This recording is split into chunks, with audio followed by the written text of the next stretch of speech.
pas avoir peur de l'amusement et juste d'y aller et de foncer parce que c'est pas qu'une esthétique, c'est aussi une manière de vivre. Alors je m'appelle Flo, j'ai 22 ans et je fais du drag depuis 1 an et demi sous le nom de Velma Stein. Quand est-ce que le monde du drag t'a attiré? Du coup c'est au niveau du lycée, quand j'ai commencé à être très présente sur les réseaux sociaux. Je suis tombée sur du contenu très queer, très trans et j'ai très vite aperçu des performances de drag, etc. Et j'ai trouvé ça incroyable, donc ça m'a donné très vite envie d'en faire. Quand est-ce que t'as senti vraiment que ton personnage voulait s'exprimer, ressortir? C'était quand j'étais en Allemagne à l'époque, en 2022-2023, et je faisais beaucoup de rêves lucides où je me percevais en femme, avec des gros swigs et des gros talons, et je me suis dit « Ah, il y a peut-être quelque chose quand même !» Est-ce qu'aujourd'hui, quand tu fais tes shows, t'as peur un peu du regard des gens? Oui, toujours. Je pense qu'on a toujours peur en tant que personne trans et queer de la manière dont les personnes peuvent se comporter face à nous, ce qu'ils peuvent dire. Et je pense que aussi le drag, c'est l'art et la manière de faire comme si on n'en avait rien à faire. Ce qui n'est pas toujours le cas, mais c'est important de montrer au public et aux personnes trans et queer qui nous regardent que faut faire comme s'ils n'étaient pas là et ils vont s'accommoder. Et est-ce que tu penses que du coup le monde du drag a changé? Rien que depuis que j'ai commencé il y a 1 an et demi, c'est devenu encore plus mainstream que ça l'était déjà. On voit même en tant que drag qu'on a bien plus d'opportunités. Ça peut tendre à changer la vision du drag en quelque chose de très professionnel et pas fun. Ça ne montre malheureusement pas l'étendue du drag, notamment les drag kings, queer, créatures, les club kids. Et ça montre juste une petite partie du drag, qui est très sympa, mais qui ne résume pas tout. Donc faut soutenir les drags locales. Du coup, comment est-ce que t'as créé ton personnage? La personnalité du personnage est venue avec le nom, parce que Velma, ça vient de Vera de Scooby-Doo, donc intelligente, mais un peu bébête quand même, et de Selma des Simpsons, donc tante lesbienne clopeuse. Et Stein, ça vient de Sophia Steinberg, qui est une mannequin qui a été Model of the Year en 2021 ou 2022. Et qui du coup est magnifique. Tu es inspiré de la fashion par exemple de cette modèle? Genre surtout les expressions de son visage et la manière dont son visage est construit. Donc surtout au niveau du make-up, la manière de couper le visage, de l'accentuer par-ci par-là. Et ouais, j'ai un peu repris ses traits. Quelle est la partie de toi qui ressort le plus dans Velma? La sensualité.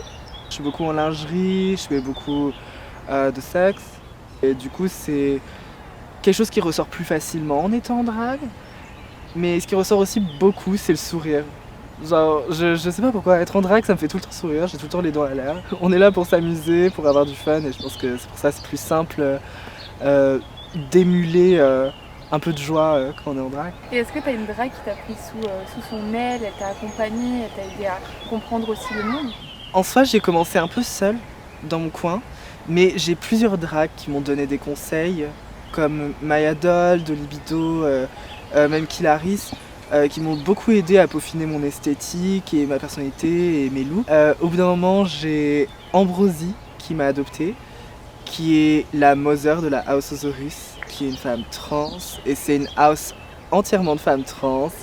Et elle m'a beaucoup aidé à travers mon drag et dans ma transition en tant que femme. Je pense que je serais pas aussi libérée, aussi heureuse de qui je suis aujourd'hui sans elle. Bonjour, je dois filmer Velma, je sais pas si elle est dispo. Velma, c'est bon? Pour la télé, no shade. On va commencer par mettre la petite perruque, qui est vraiment sympa, hein, franchement. Toute belle. Hop là. Ah super, pas de réponse. J'ai juste...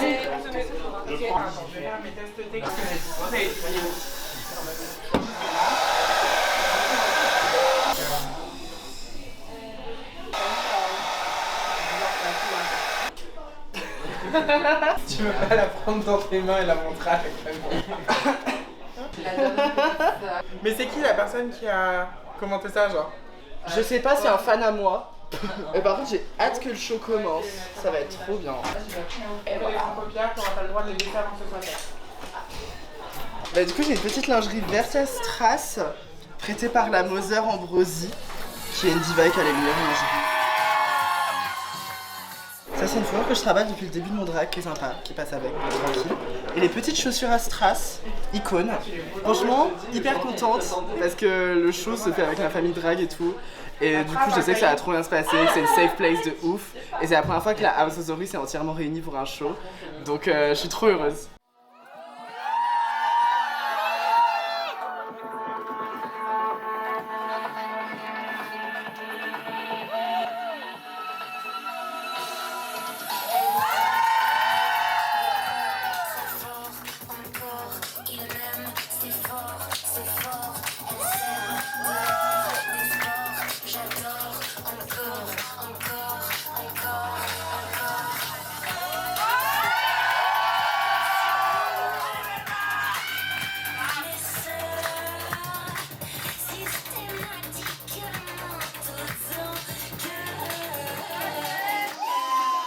Si ton maquillage pouvait parler pour toi? Oh, Jacques, je suis très belle.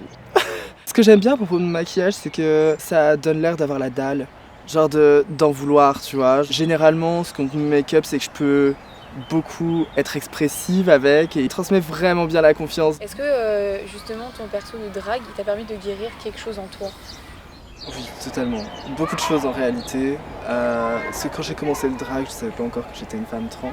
Ça m'a beaucoup permise de renouer avec ma féminité, de mieux appréhender mon identité, donc c'était vraiment cool. Et aussi le fait de beaucoup me sexualiser, c'est hyper important. Je trouve que ça peut permettre de guérir de beaucoup de choses, parce que ça permet de choisir le lieu, l'endroit, le moment où on se sexualise. C'est un moment très intime avec soi-même, parce que j'ai été travailleuse du sexe, et du coup le rapport à la sensualité, à la nudité et au fait de montrer littéralement des actes sexuels ou quoi que ce soit sur scène, j'avais un peu de mal au début.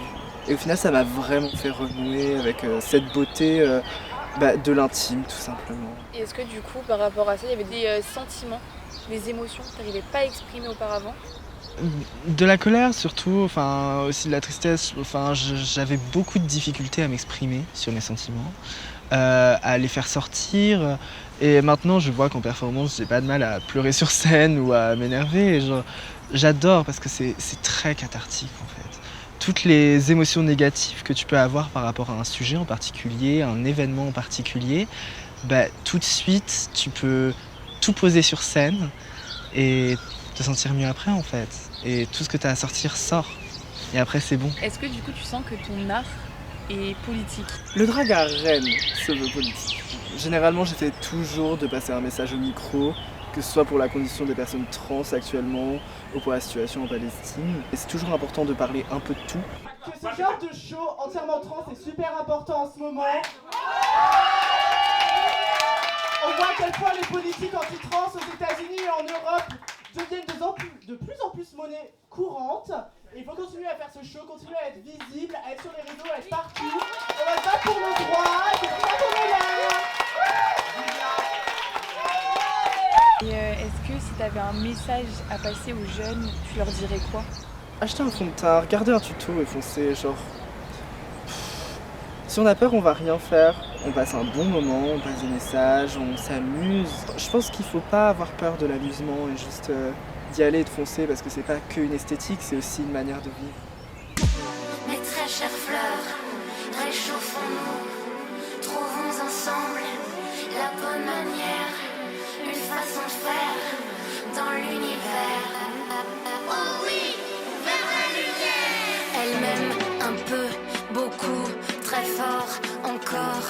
Il m'aime, c'est fort, elle s'aime dehors des sports. J'adore encore.